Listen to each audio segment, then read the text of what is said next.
Saudara-saudara yang kekasih dalam Tuhan, puji Tuhan atas kehidupan yang boleh kita alami hari ini. Kita boleh menikmati kehidupan kita di hari ini dalam segala dinamikanya, semua karena anugerah, semua karena cinta Tuhan bagi kita sekalian.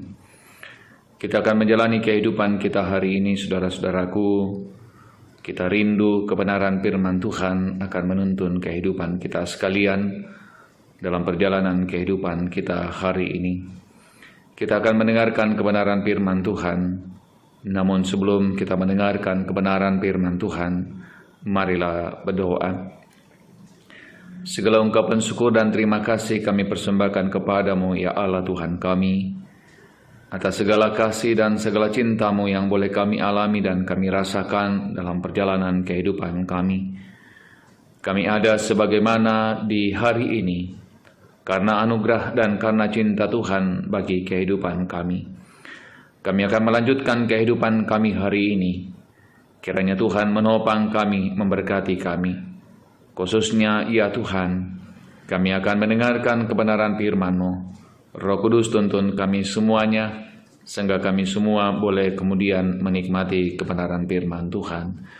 Di dalam Kristus Tuhan kami berdoa, haleluya, haleluya, amin. Firman Tuhan yang kita akan baca dan dengarkan pada saat ini, dari Yesaya pasal yang kelima ayat 1 sampai ayat yang ke-7.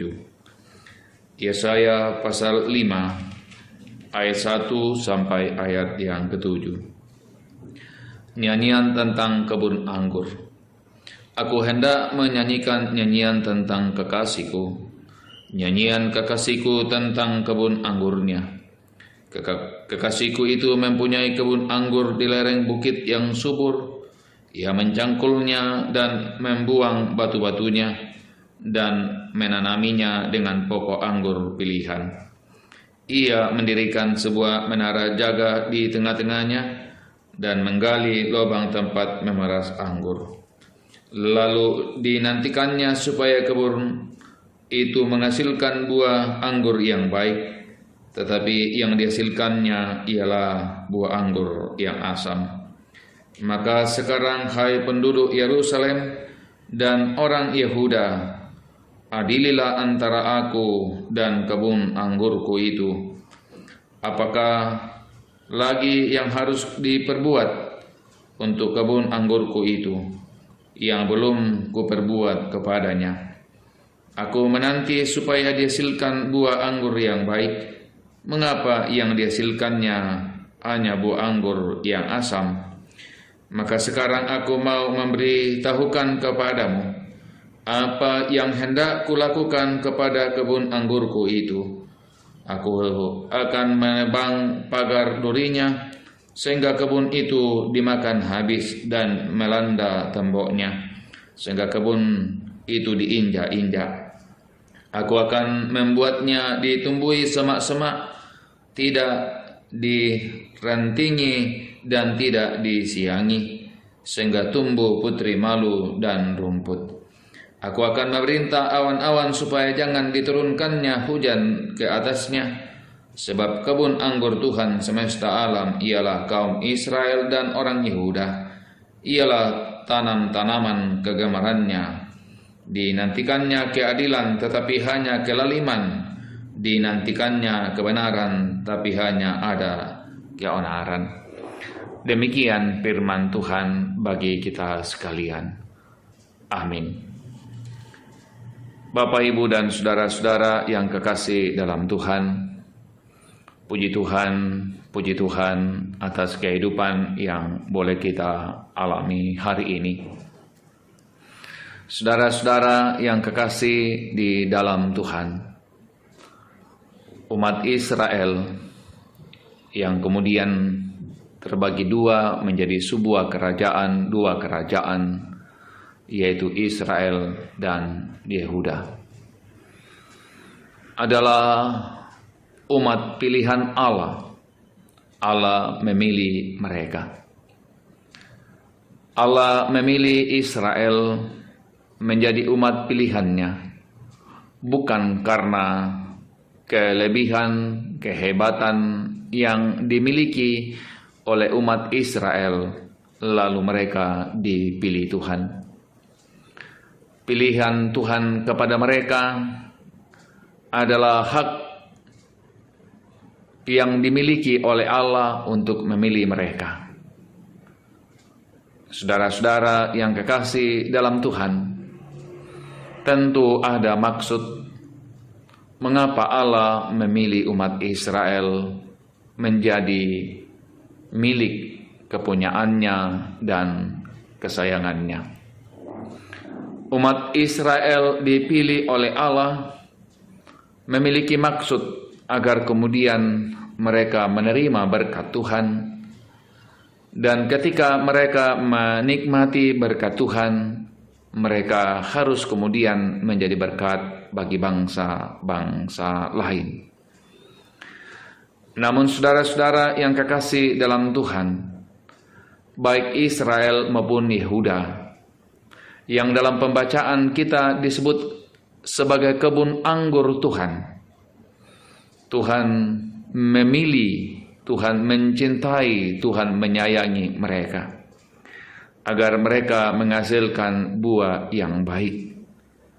Namun ternyata umat Israel tidak menghasilkan buah yang baik, tapi menghasilkan buah yang asam. Saudara-saudara yang kekasih dalam Tuhan, karena mereka tidak menghasilkan buah yang baik, maka Allah marah kepada umat Israel. Karena Allah marah, maka Allah menghukum mereka.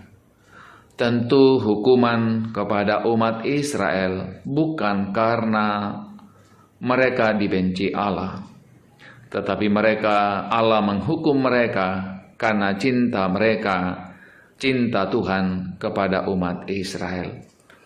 Cinta agar kemudian umat Israel menyadari tentang kelemahannya, tentang kesalahannya, dan mengubah hidupnya agar kemudian kembali menghasilkan buah yang baik.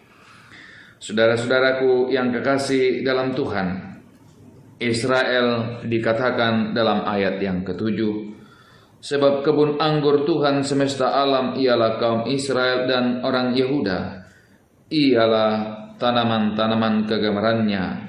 Dinantikan keadilan tetapi hanya ada kelaliman, dinantikan kebenaran tetapi hanya ada keonaran. Saudara-saudara yang kekasih dalam Tuhan, sesungguhnya demikian kehidupan kita. Di dalam Kristus kita adalah milik kepunyaan Allah. Kita dipilih oleh Allah bukan karena kelebihan-kelebihan yang ada pada diri kita. Pilihan Allah di dalam Yesus Kristus kepada kita menjadi anak-anak Allah karena Dia memiliki hak prerogatif untuk kemudian memilih kita. Dan karena itu saudara-saudaraku yang sama Tuhan, karena Ia memilih kita, Ia merindukan kita menghasilkan buah-buah yang baik, menghasilkan buah kebenaran, menghasilkan buah keadilan dalam perjalanan kehidupan kita. Dan karena itu saudara-saudaraku yang kekasih dalam Tuhan, baiklah kehidupan kita jalani di dalam kuasa dan kasih sayang Tuhan, sehingga kita terus menghasilkan buah-buah yang baik. Tuhan memberkati kita sekalian. Amin. Mari berdoa. Ungkapan syukur dan terima kasih kami kepadamu, ya Tuhan Allah kami, atas segala kasih dan segala cintamu yang boleh kami alami. Engkau ada dan Engkau hadir dalam perjalanan kehidupan kami. Engkau menyapa kami dengan berbagai cara dan menyapa kami dengan kebenaran firman-Mu. Biarlah kebenaran firman-Mu menjadi kekuatan bagi kami menjalani kehidupan yang Tuhan masih anugerahkan bagi kami, sehingga kami kuat untuk terus menghasilkan buah-buah kebenaran. Terima kasih ya Tuhan. Jaga dan peliharakan kehidupan pribadi kami, jaga dan peliharakan kehidupan rumah tangga kami, jaga dan peliharakan kehidupan pekerjaan kami, jaga dan peliharakan kehidupan aktivitas hidup dan kehidupan kami. Kami lemah ya Tuhan, dan karena itu pegang tangan kami, kokohkan hati kami menjalani kehidupan ini. Terima kasih Bapa di sorga, ini doa kami, ini permohonan kami, di dalam Kristus Tuhan kami berdoa, haleluya, haleluya, amin.